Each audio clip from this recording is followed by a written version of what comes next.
Hello, I'm Avery Caswell, and I'm going to be reading a little bit from my novel Fall. Today, Nate had said no.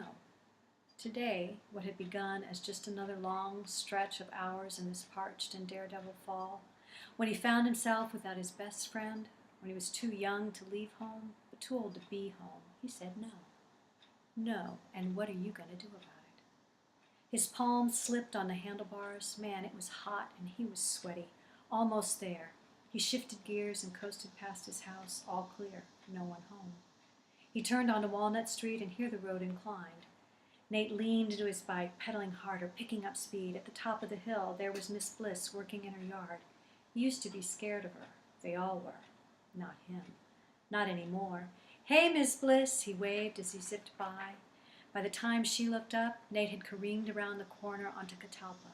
Seconds later, he turned down the alleyway and then into the woods.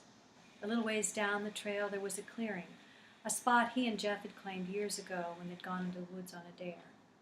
Nate leaned his bike against a tree. He wished Jeff were still here.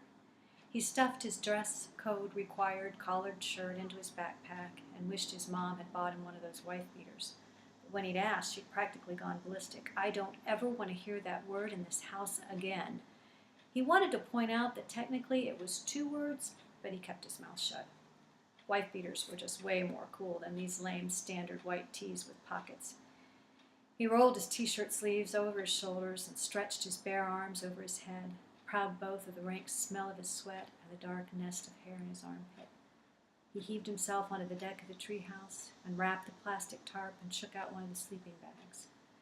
He pulled 1 cigarette from the flattened pack of Camels stashed there, and after the rasp and snap of a match, the white paper crinkled and crisped, then turned black. He pulled nicotine deep into his lungs and stuffed the pack with its 2 remaining cigarettes into his shirt pocket. He sat on the edge of the deck and swung his legs back and forth. He was ready. "Abigail Denton, come on down."